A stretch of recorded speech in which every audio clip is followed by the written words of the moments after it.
The natural question is there anything that we can do about all the late starts with the Pac-12? 4 of the 5 games today, 5 and later. Right. Well, as part of our new TV agreements, that was one of the things that we agreed to was to add more night games, give more flexibility to our broadcast partners.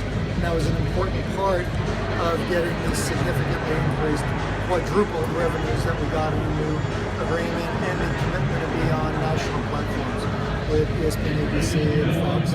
Which for those of you that have been around for a while, you know is a dramatic improvement in our exposure. Larry, your broadcast partner ESPN's been hammering Coach Peterson all day. Kirk Herbstreit took a shot at him in the pregame show on game day this morning, saying that he should be thankful that ESPN gives them the coverage that they do. The guys on the TV broadcast right now are hammering him in the pregame show, hammering him during the game. They spelled his name wrong on the air. What do you make of ESPN taking shots at Chris Peterson? I'm sure they're not spelling his name wrong on purpose. Well, that's unfortunate. I mean, Coach Pete is a great guy. We're fortunate to have him in the conference. His heart is in the right place, and I appreciate him being sympathetic to fans. And I know he only wants what's best. So I don't think anyone should be taking shots at him. By the same token, these agreements were made by all of our schools before Coach Pete got here, and there's a vast improvement in terms of our revenue and exposure as a result of these new agreements. So I can understand people reacting to that. Does Chris Peterson, though, have a bit of a valid point that all 8 of the games that either played or have been scheduled for TV later on down the road all start after 5 o'clock at night, 5 of them after 7:30? Is that the way you want their schedule to look? Well, in an ideal world, I'd like to get all the revenue that the schools want, all the exposure that they want, and be able to pick the kickoff times ourselves. But that perfect world doesn't exist. Is that too many night games for the team that's in the top 5? Is that too many games at night? As what we found over the last couple of years, the night games rate better than the day games.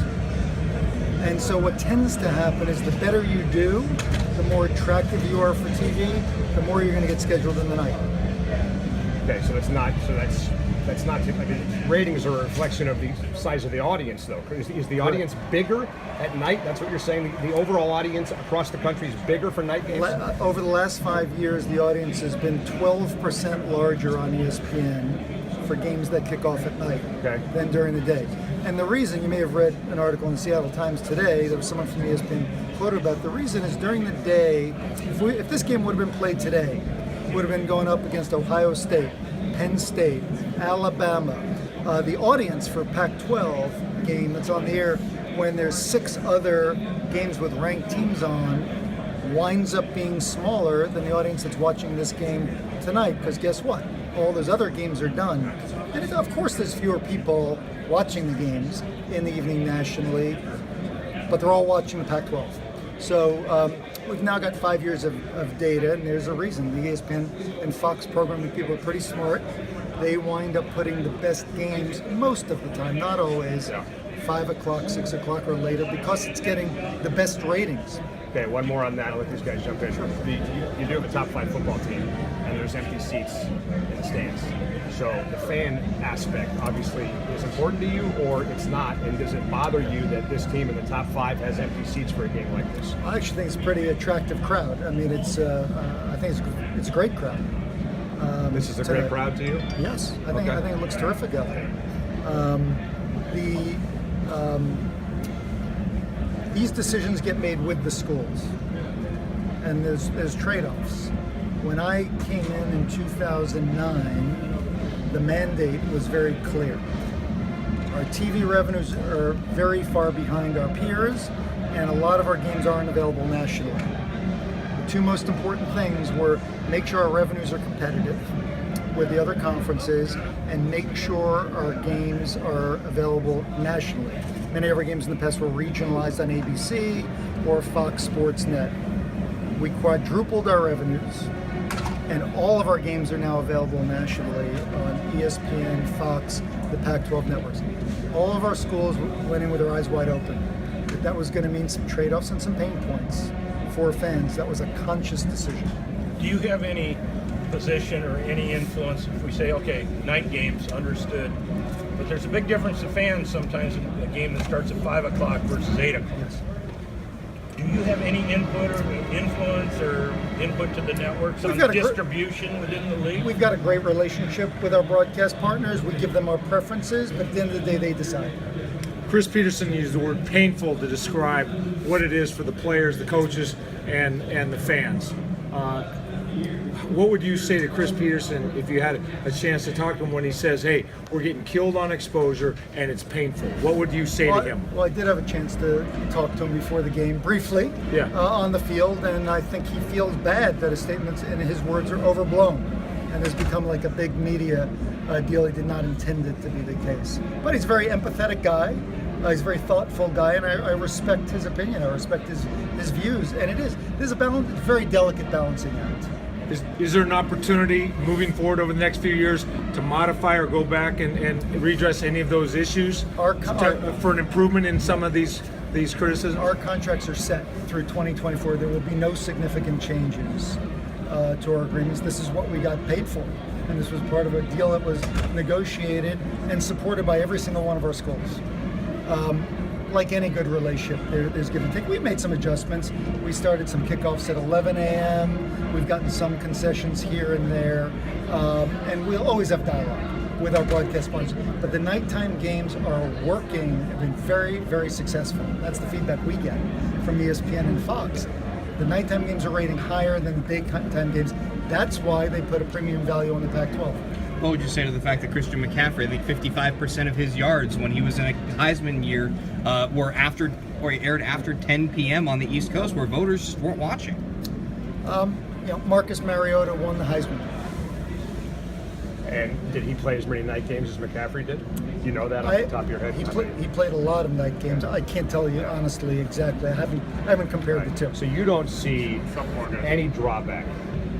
What I'm hearing from you is there's no drawback from your perspective to the amount of night games that Washington's playing, because you've only got, everybody plays at night for the most part. There's only 1 o'clock game every week for 3 weeks in a row, starting last week, this week, next week. Correct. Do you see any negatives? Is there any part of you that thinks, hey, overall it's a good deal, but there are some drawbacks, so we have to accept them? If so, what are those? For a lot of our fans don't like going to games in the evenings. Not all of our fans, by the way. There are some fans, that are doing kids' activities all day or want to go to the beach. I hear from plenty of fans that enjoy the night games. So you got to be careful not to generalize. But I know there's a lot of fans that we hear from in our schools, that don't like the night games. And I know there are challenges for student athletes that get back late. That is, of course, a concern. Those are all things we discussed with the schools when we made this decision. But it's a balancing act, and the priorities were making sure that from a revenue standpoint and exposure standpoint, we were competitive, so our schools can hire coaches, improve facilities, maintain their elite status.